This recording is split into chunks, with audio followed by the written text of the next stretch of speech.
λεπτό. Πού πάτε, δεν αφήνουν να Πού είναι, πού τον έχω? Μέσα, αλλά δεν αφήνει να πάει κανένας. Γιατί τι είπανε? Για έμφραγμα μιλήσαμε.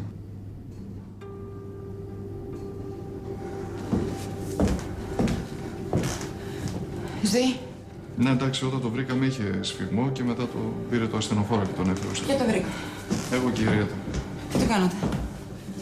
Τι λες, με λέτε, τι να το κάνουμε. Πεσμένο κάτω στο πάτωμα το βρήκαμε τον άνθρωπο. Και μετά ειδοποιήσαμε το ασθενοφόρο να έρθει να τον πάρει. Εγώ θα βρω τι του έχετε κάνει. Προς το παρόν αυτό που με νοιάζει είναι τι κάνει ο άντρας μου. Πάω να μιλήσω σε κανένα γιατρό. Αν έχετε κάνει κάτι στον πατέρα.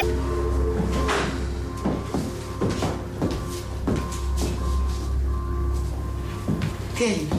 Τι σου είπαν? Τον έχω στην εντατική. Θα περάσουν κάποιες κρίσιμες ώρες. Και θα συνέλθει. Δεν ξέρουν ούτε οι γιατροί. Στο περίμενο είμαστε.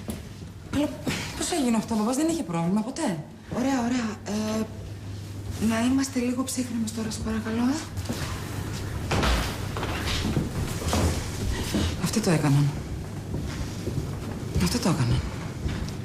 Δεν βρέθηκαν τυχαία εκεί. Κάτι του είπαν, κάτι έκαναν και έπαθε έμφραγμα.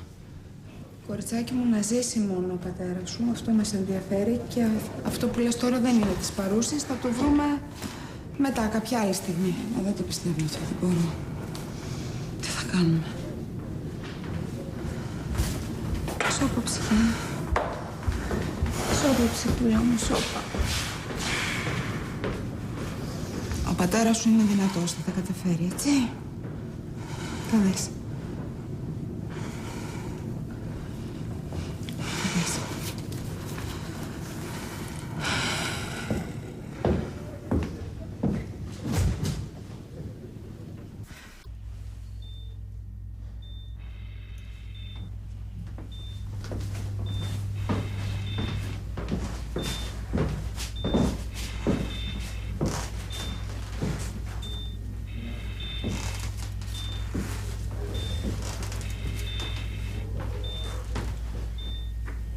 Δεν θα μου την κάνεις έτσι εύκολα, Ρούσο, ακούς?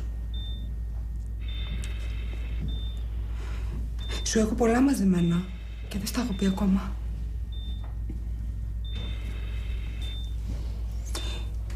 Δεν πρόκειται να φύγεις έτσι εύκολα.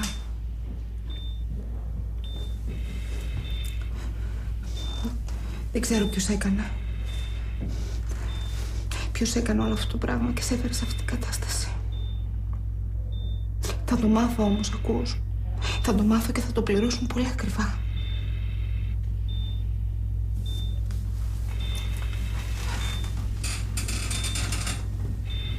Αγάπη μου, μη μ' αφήσεις. Σε χρειάζομαι. Σε έχω ανάγκη. Δεν μου πάνε και τα μαύρα.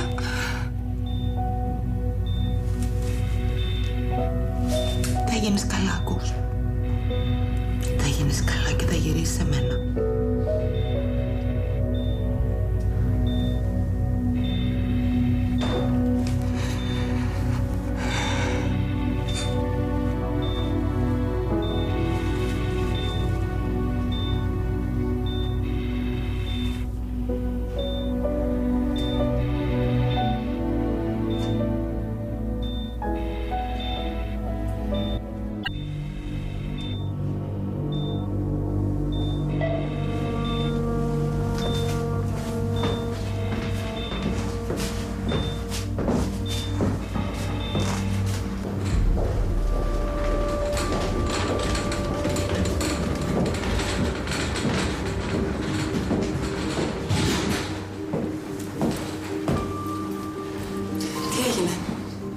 Πώς είναι?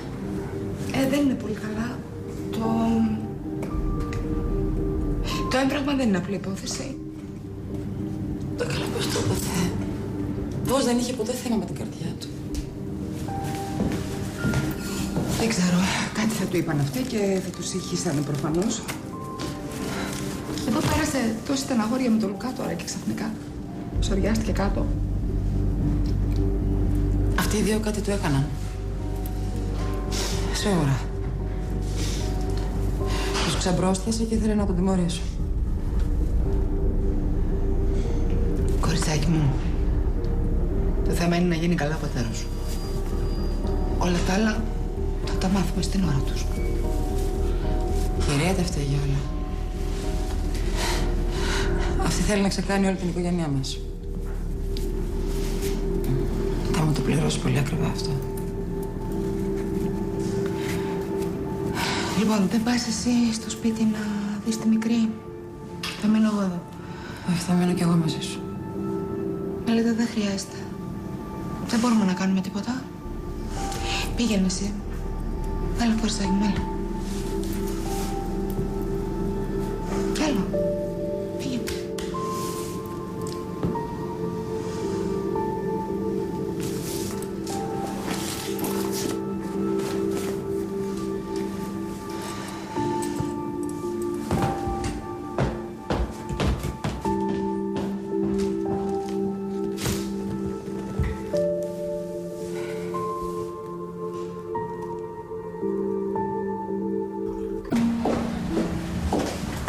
Δεν θες να καταλάβεις, βρε Μάλια, η Ριέτα είδε αυτόν τον άντρα να βγαίνει από το μευτήριο και μετά θυμήθηκε ότι τον είχε δει και στην Αμερική. Στο γραφείο του Πέτρου, τι δουλειά είχανε? Πήγαν εκεί για να τον περιγράψουν, πως και το γνωρίζει. Και μετά τον είδα να βγαίνει και από εκεί. Όπου πάνε αυτοί βγαίνει και ένας άγνωστος. Πού τα πουλάνε αυτά, Λουκά? Εντάξει, ξέρω ότι ακούγεται κάπως, αλλά έτσι έγινε. Δεν με πιστεύεις? Όχι. Όχι, αυτά τα λένε αυτοί. Ποιος ξέρει τι κάνει στον Πέτρο και τον φέρανε σε αυτή την κατάσταση? Είναι τυχερός που βρέθηκαν εκεί και τον βοήθησαν. Αν είχε μείνει μόνος του, μπορεί και να μην ζούσε αυτή τη στιγμή. Λουκά, το ξέρεις ότι ο Πέτρος μπορεί να πεθάνει? Μαλιά, παρά τις διαφορές μας, εύχομαι ολόψυχα να το ξεπεράσει και να γίνει καλά. Καταλαβαίνω την ψυχική σου κατάσταση, αλλά γίνεσαι άδικη με τον Στέφανο και την Εριέτα. Δεν είναι αυτή η αιτία για αυτό που συνέβη. Εντάξει, ας γίνει καλά ο Πέτρος. Και θα πληρώσουν όλοι. Κανονίστε να κάνετε καμιά βλακεία μαζί με τη Μελίτα. Περιμένετε να είστε άνθρωπος και θα μας πει τι έγινε. Εγώ θα περιμένω. Γιατί η Μελίτα δεν σου εγγυώμαι. Είναι εξωφρενών μου το ζεύγος. Και για πρώτη φορά της δίνω και δίκιο. Δεν της το έχω πει βέβαια αυτό. Δεν θες να καταλάβεις? Όχι. Όχι, δεν θέλω. Αλλά θα πληρώσει αυτός που το έχει κάνει αυτό. Γιατί η αλήθεια θα βγει στο φως.